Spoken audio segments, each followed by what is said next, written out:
നേരത്തെ ഒരു ഔട്ടിംഗ് വ്ളോഗാണ്. അപ്പോൾ നേരത്തെ ഒരു വീഡിയോയിൽ ഞാൻ ഓൾറെഡി പറഞ്ഞിട്ടുണ്ടായിരുന്നു ഇനി ഞങ്ങൾ നനുവിനെയും കൊണ്ട് ബീച്ചിലോട്ടോ സൂവിലോട്ടൊക്കെയാണ് പോകാൻ പോകുന്നതെന്ന്. അപ്പോൾ ഈയിടെ പുത്തൂർ ഉദ്ഘാടനം കഴിഞ്ഞിട്ടുള്ള തൃശ്ശൂർ സുവോളജിക്കൽ പാർക്കിലേക്കാണ് ഞങ്ങൾ ഇന്ന് പോകുന്നത്. അങ്ങനെ ഒരു 9:45 കൂടി ഞങ്ങൾ ഇറങ്ങിയിട്ടുണ്ടായിരുന്നു. വഴീനെ പറ്റി കൺഫ്യൂഷനൊക്കെ ഉള്ള കാരണം ഗൂഗിൾ മാപ്പിൻ്റെ സഹായത്തോട് കൂടിയിട്ടാണ് അവിടെ എത്തിയത്. ഏകദേശം ഒരു 11:30 കൂടി അവിടെ എത്തിയിട്ടുണ്ടായിരുന്നു. അപ്പം ഞങ്ങൾ തിരഞ്ഞെടുത്ത ദിവസവും നേരം ഒന്നും ശരിയായിരുന്നില്ല. കാരണം നല്ല വെയിലായിരുന്നു. നനുവിന് ഞങ്ങൾ ഓൾറെഡി ഒരു തൊപ്പിയൊക്കെ വാങ്ങിയിട്ടുണ്ടായിരുന്നു. അതുകൊണ്ട് അവളെ സേഫായിട്ട് നമുക്ക് കൊണ്ടുപോകാനായിട്ട് പറ്റി.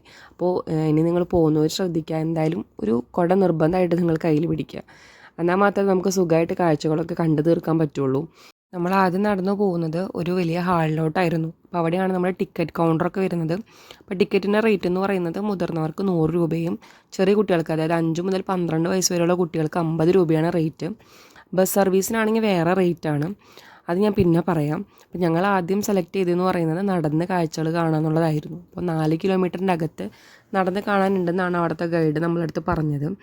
പിന്നെ അവിടെ നമുക്ക് ഫുഡ് കഴിക്കാനുള്ള ഏരിയ ഒക്കെ ഉണ്ടായിരുന്നു. അപ്പോൾ അവിടെ നിന്ന് വെള്ളമൊക്കെ വാങ്ങിയിട്ടാണ് ഞങ്ങൾ നടക്കാനായിട്ട് തുടങ്ങിയത്. അപ്പോൾ ഫസ്റ്റത്തെ നമ്മുടെ സെക്ഷൻ എന്ന് പറയുന്നത് ബേർഡ്സിൻ്റെ ആയിരുന്നു.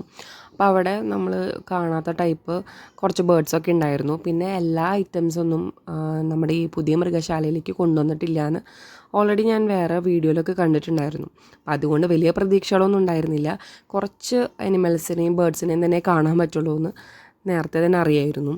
അപ്പോൾ ഉള്ള ഐറ്റംസിനൊക്കെ ഞങ്ങളങ്ങനെ കണ്ട് നീങ്ങുമായിരുന്നു. കയ്യിലൊരു രക്ഷയില്ലാത്തതുകൊണ്ട് ഞങ്ങൾ ബസ് സർവീസ് തന്നെ സെലക്ട് ചെയ്തു. വലിയവർക്ക് 50 രൂപയും ചെറിയ കുട്ടികൾക്ക് 25 രൂപയാണ് ബസ്സിൻ്റെ ചാർജ് വരുന്നത്. അപ്പോൾ ബസ് നമ്മളെ ഓരോ സ്റ്റേഷനിൽ കൊണ്ടുപോയി നിർത്തും. പിന്നെ അവിടെയുള്ള കാഴ്ചകൾ നമ്മൾ നടന്ന് കാണണം. അപ്പോൾ ഈ ഒരു സൈലൻറ്റ് വാലി സോണിലൊന്നും മൃഗങ്ങളൊന്നും ഉണ്ടായിരുന്നില്ല.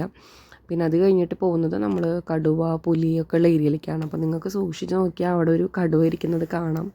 കടുവയാണോ പുലിയാണോ എന്ന് എനിക്ക് തന്നെ ഡൗട്ടായിരുന്നു.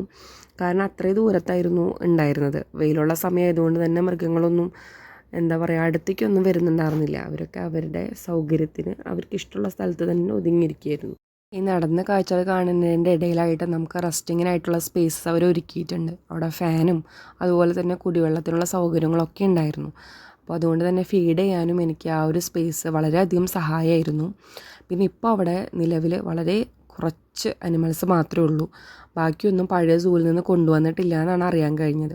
ഇപ്പോൾ പോകുമ്പോൾ വലിയ പ്രതീക്ഷയൊന്നും വെച്ച് പോകണ്ട. അത് പറയാനായിട്ട് വിട്ടുപോയ കാര്യമാണ്. പാർക്കിങ്ങിന് 100 രൂപയാണ് വരുന്നത്.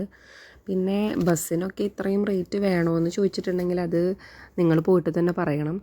കാരണം എനിക്ക് ബസ് റേറ്റൊക്കെ ഇത്തിരി കൂടുതലായിട്ട് തന്നെയാണ് ഫീൽ ചെയ്തത്.